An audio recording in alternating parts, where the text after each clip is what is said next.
Okay, ang challenge natin ngayon ay logic question. Kapag nangitlog ang tandang sa bubong, saan babagsak ang itlog? Sa lupa. Mali. Kapag nangitlog ang tandang sa bubong, saan babagsak ang itlog? Eh di sa ulam. Mali. Kapag nangitlog ang tandang sa bubong, saan babagsak ang itlog? Sa factory. Mali. Kapag nangitlog ang tandang sa bubong, saan babagsak ang itlog? Wala.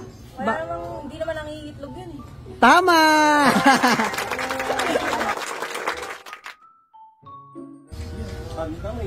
Kung ang index finger ay hintuturo at ang ring finger ay palasinsingan, ano naman ang tawag sa middle finger?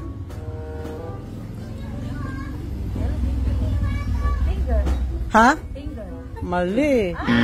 Kung ang index finger ay hintuturo at ang ring finger ay palasinsingan, ano naman ang tawag sa middle finger? 5, 4, 3, 2, Ano? Gitna. mali. Kung ang index finger ay hintuturo at ang ring finger ay palasinsingan, ano naman ang middle finger? Di ba bawal yan? Ano? Hinlalato? Hinlalato, tama! Bawal lang ah. Anong letra ang maraming tubig? Maraming tubig. 5, 4, 3, U, mali. Anong letra ang maraming tubig? 5, 4, C. C, tama! Ilang dwarfs meron ang Cinderella? 8 ba? 8, mali. Ilang dwarfs meron si Cinderella? Eh di 7. Mali. Ilang dwarfs meron si Cinderella? Wala. Ha? Wala. Wala, tama. Si Snow White.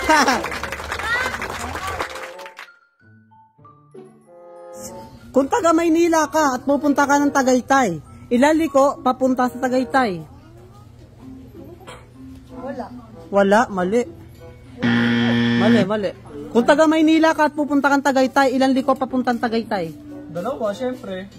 Ano? Kaliwat kanan! Tama! Isa akong bahay niya.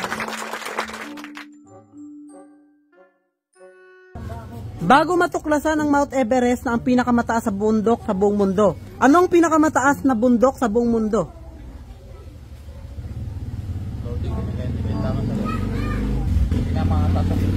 Bago matuklasan ang Mount Everest na siya ang pinakamataas na bundok sa buong mundo, ano ang pinakamataas na bundok sa buong mundo?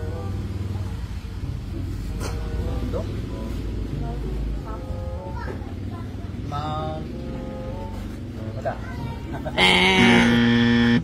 Ano pa rin? Mount Everest pa rin. Bakit? Bago. Wala pang bago eh. Tama, Mount Everest pa rin, hindi lang natuklasan agad.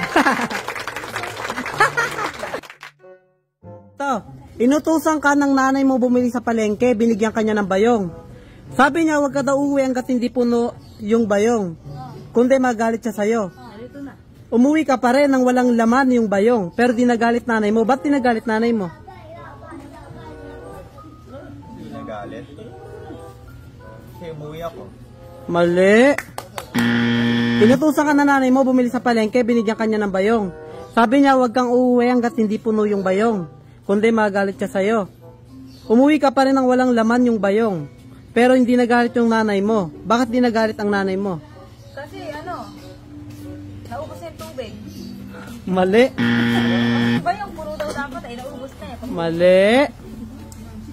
Mali. Ano muna ako? Inutusan ka ng nanay mo bumili sa palengke, binigyan kanya ng bayong. Sabi niya, huwag kang uuwi hanggat hindi puno yung bayong. Kundi magalit siya sa'yo. Umuwi ka pa rin nang wala laman yung bayong. Pero hindi nagalit nanay mo. Ba't di nagalit ang nanay mo? Ang sinasabi niya kasi, wait lang. Ang sinasabi niya kasi, yung bayong yung kailangan puno. Oh. Kasi bayong tinapa. Mali pa rin eh.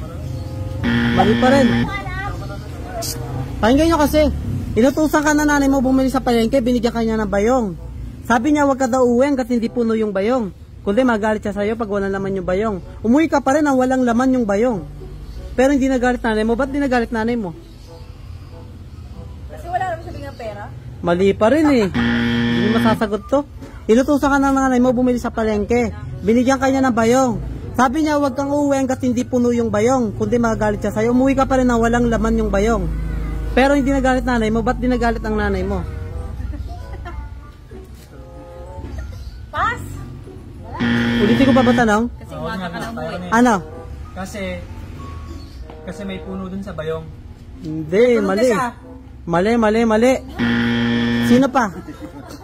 Inutusan ka ng nanay mo bumili na palengke, binigyan ka niya ng bayong. Sabi niya, wag ka daw uwi kasi hindi puno yung bayong. Kundi magagalit sa'yo. Umuwi ka pa rin na walang laman yung bayong. Pero hindi nagalit ang nanay mo. Bakit hindi nagalit? Kasi pumunta yung manay mo sa tapos sabay na kayo umuwi. Hindi, mali pa rin eh. Kanino galing to? Inutusan ka ng nanay mo bumili na sa palengke na binigyan ka niya ng bayong. Sabi niya, wag ka daw uwi hanggat hindi puno yung bayong kundi magagalit sa'yo. Umuwi ka pa rin ng walang laman yung bayong. Pero hindi nagalit nanay mo. Ba't di nagalit nanay mo?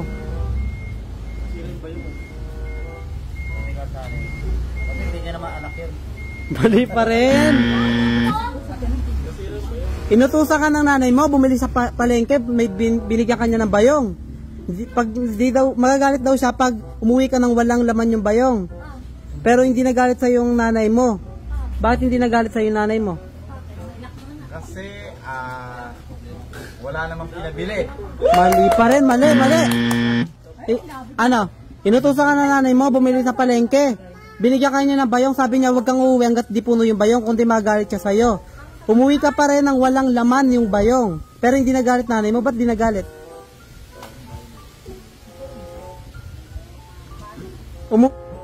Taba lang yung binili niya. Umuwi ka ng walang laman yung bayong. Taba yung binili niya eh. Walang laman. Taba lang yung binili niya. Kaya hindi nagalit yung nanay niya.